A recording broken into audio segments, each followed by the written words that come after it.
Assalamualaikum warahmatullahi ta'ala wabarakatuh. Alhamdulillah.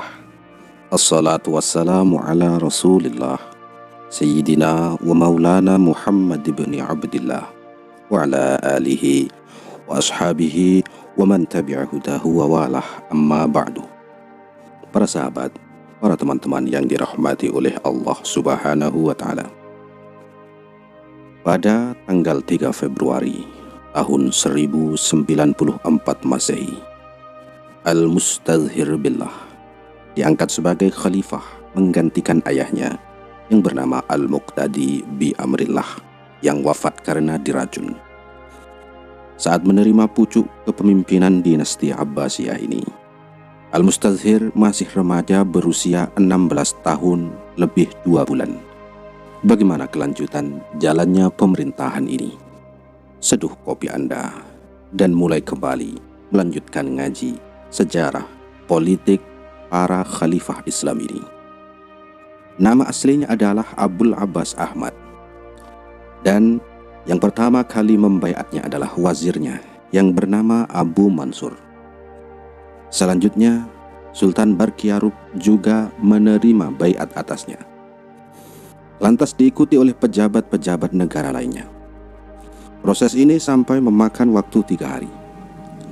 Setelah itu baru jenazah ayahnya, mendiang Khalifah Al-Muqtadi, dikuburkan. Al-Mustadhir yang menyalatkan dengan dihadiri para pejabat-pejabat, termasuk juga yang hadir adalah 3 ulama terkenal, yaitu Imam Al-Ghazali, Imam Asy-Syafi'i, dan Imam Ibnu Aqil. Demikianlah yang tercatat oleh Ibnu Katsir, penulis kitab Al-Bidayah wan Nihayah, juz 21, halaman 180. Ibnu Katsir juga mendeskripsikan bahwa Al-Mustadhir ini seorang yang mulia akhlaknya, fasih pembicaraannya, dan menguasai syair serta hafal Al-Quran. Ulama lainnya mendeskripsikan bahwa tulisan tangan Al-Mustadhir ini sangat indah. Dia, Al-Mustadhir, juga dikenal sebagai sosok yang mencintai ulama dan orang saleh. Namun sayang, pada masa pemerintahannya, negara terus-menerus berada dalam guncangan yang serius. Sekali lagi, ini membuktikan bahwa kesalehan individual seorang khalifah tidak otomatis dapat menjamin keamanan dan kenyamanan serta kesejahteraan negara. Ada 3 sebab mengapa instabilitas ini terjadi. Pertama, terdapat eskalasi konflik antara Khalifah Abbasiyah dengan pihak Syiah Ismailiyah yang dikenal juga dengan kelompok Batiniyah. Kedua, konflik di internal Bani Saljuk. Dan ketiga, serangan pasukan salib. Kita akan bahas satu persatu dengan serius, tapi ya santai-santai saja. Nah, Syiah Ismailiyah sudah berkuasa melalui Bani Fatimiyah di Mesir. Pengaruhnya semakin meluas pada periode Al-Mustadhir ini. Infiltrasi Ismailiyah di tubuh Bani Saljuk juga tidak terelakkan. Kelanjutan konflik Sunni Syiah menjadi bara api yang sewaktu-waktu terus meletup dan mengganggu stabilitas negara. Namun, Ismailiyah bertindak lebih jauh dengan menebar isu bahwa proses pemilihan Khalifah Al-Mustadhir ini tidak sah, dan bahkan khalifah yang masih remaja ini dipandang oleh Ismailiyah juga belum memenuhi syarat sebagai seorang khalifah. Isu yang semakin meluas di masyarakat akibat propaganda Syiah Ismailiyah ini memaksa Imam Al-Ghazali untuk membantahnya. Polemik antara Hujjatul Islam Imam Al-Ghazali dengan Syiah Ismailiyah pun terjadi. Imam Al-Ghazali menulis kitab khusus untuk membantah Ismailiyah. Kitabnya terkenal dengan nama Al-Mustadhiri.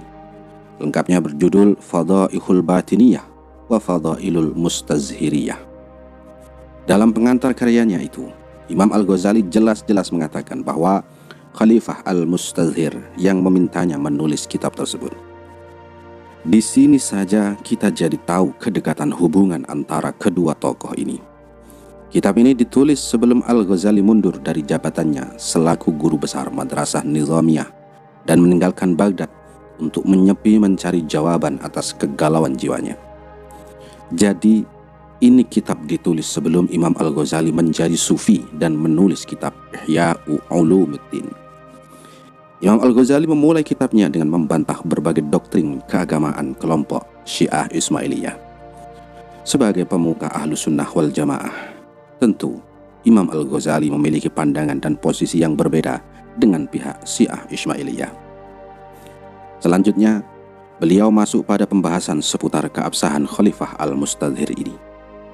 Pada bab ke-9, Imam Al-Ghazali menulis, bab ini tentang pembuktian secara syar'i bahwa imam yang benar yang wajib ditaati pada masa kita ini adalah Imam Al-Mustadhir billah. Melalui kajian metode tanya jawab, Imam Al-Ghazali kemudian mengajukan pertanyaan yang lantas dijawab sendiri oleh beliau, berisikan sejumlah argumen tentang sahnya Khalifah Al-Mustadhir ini. Pada bab ini pula Imam Al-Ghazali mengajukan sejumlah persyaratan untuk menjadi khalifah, dan beliau mengklaim semua persyaratan itu terdapat dalam diri Al-Mustadhir billah. Persoalan kedua yang dihadapi pada masa ini adalah konflik internal Bani Saljuk.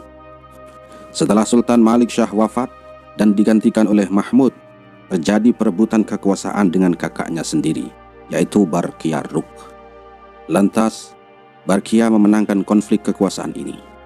Namun, pamannya yang bernama Tutush ibnu Alab ikut memeriahkan kontestasi kekuasaan ini, sehingga akhirnya Tutush terbunuh pada tahun 487 Hijriah.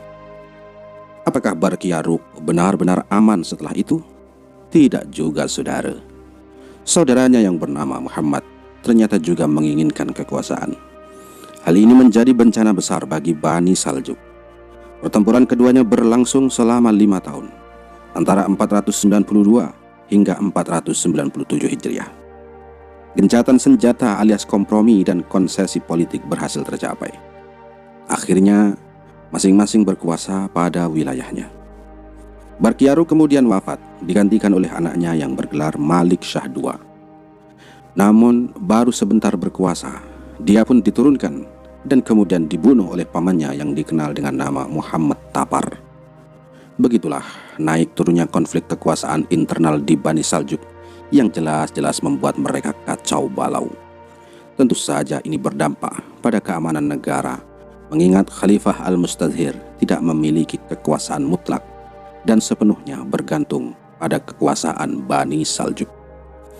Ribut-ribut internal ini dimanfaatkan oleh pihak luar.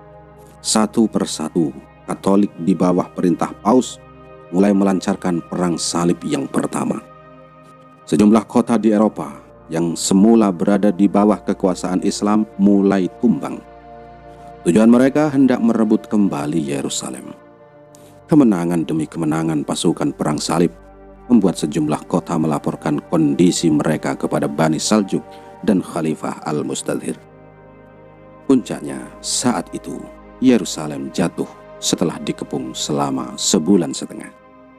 Imam Suyuti mencatat bahwa 70.000 lebih umat Islam dibantai saat itu, termasuk para ulama, ahli ibadah, dan orang-orang zuhud. Tempat-tempat ibadah pun dihancurkan. Bukan cuma umat Islam yang menderita. Masih menurut catatan Imam Suyuti di dalam kitabnya Tarikhul Khulafa, halaman 304, orang Yahudi waktu itu dikumpulkan di tempat peribadatan mereka di Yerusalem. Lantas pasukan salib membakar orang-orang Yahudi itu. Khalifah Abbasiyah yang kekuasaannya mandul itu tidak bisa berbuat apa-apa. Al-Mustadhir menyarankan delegasi untuk menghubungi Sultan Barkiyar Rukh. Namun, lagi-lagi delegasi kembali dengan tangan hampa. Fakta menyedihkan ini penting untuk kita sampaikan, karena saat ini banyak retorika pendukung khilafah zaman now yang mengatakan Baitul Maqdis tumbang di tangan Yahudi Bani Israel itu karena kita tidak lagi punya khilafah. Nah, faktanya Baitul Maqdis saat itu pertama kali lepas dari tangan umat Islam di masa Khalifah Al-Mustadhir billah ini. Kemudian, ketiga peristiwa di atas, konflik dengan Ismailiyah, konflik internal Bani Saljuk, dan serangan pasukan perang salib pertama, membuat periode pemerintahan Al-Mustadhir ini tidak stabil dan mengalami berbagai persoalan. Dulu, terakhir, ketika Sultan Alp Arsalan meninggal dunia, Tak lama kemudian meninggal juga Khalifah Al-Qaim bi amrillah. Lalu ketika Sultan Malik Shah meninggal, setelahnya wafat juga Khalifah Al-Muqtadi bi amrillah. Ketika Sultan Muhammad meninggal, wafat juga Khalifah yang kita bahas Al-Mustadhir billah. Nah, pergantian kekuasaan yang hampir bebarengan antara Bani Saljuk dan Khalifah Abbasiyah menimbulkan keguncangan di kalangan rakyat ini. Pada tahun 512 Hijriyah, Khalifah Al-Mustadhir pun wafat, tepatnya pada hari Rabu, tanggal 13 Rabiul Awal, dalam usia 41 tahun. Dia memerintah selama 24 tahun 3 bulan 11 hari. Jenazahnya dimandikan Imam Ibnu Aqil, seorang ulama mazhab Hambali. Bagaimana kelanjutan dinasti Abbasiyah? Jangan kemana-mana, masih ada lanjutan dari kisah ini. Semoga bermanfaat. Wallahu a'lamu bishawab.